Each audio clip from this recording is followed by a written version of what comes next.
Gary, could you address Gary Crowton's situation, your relationship with him, and what you plan on having him do? Yeah, Coach Crowton is just, well, first of all, I competed against him.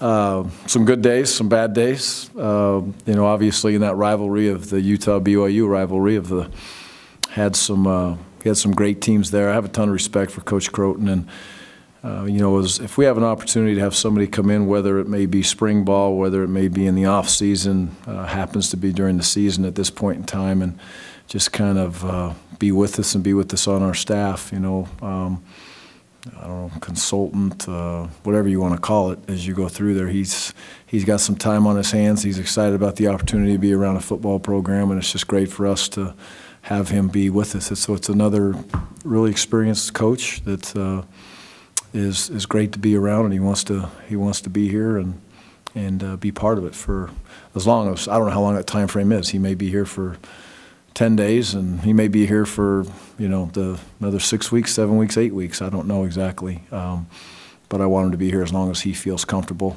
you know, or as long as his wife will let him stay, I guess. That might be a key thing.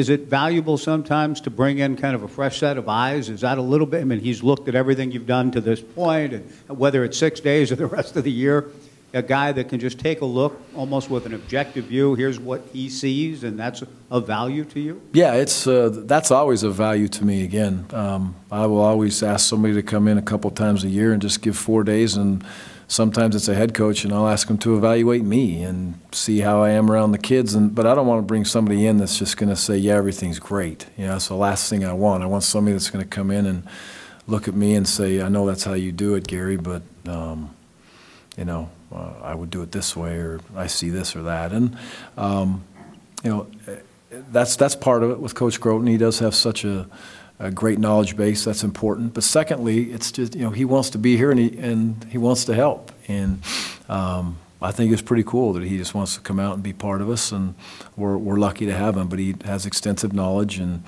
another set of eyes and another tremendous football brain does not hurt. And he's great with kids. He's always been fantastic with kids, which is a #1 priority. Was there a certain point when Crowton sort of came into the equation when you knew you wanted to bring him in, and did you reach out to him? Did you personally reach out to him, or did somebody else within the office reach out to him? So Kevin McGivern, their family. So that's where it all boils down. So I told him if he got tired of being around kids at McGivern's house and got crowded for him, he can come and shack up. I got empty bedrooms. But slobbery Great Dane may meet him in the morning and a big kiss, but other than that. But yeah, Kevin actually communicated with me and asked me if it was okay if Coach Crowton came for a little bit, and I didn't know what a little bit was, so I asked him, and I said I'd like him to stay as long as he wants to stay. So again, I think he'll stay here as long as his wife will let him stay.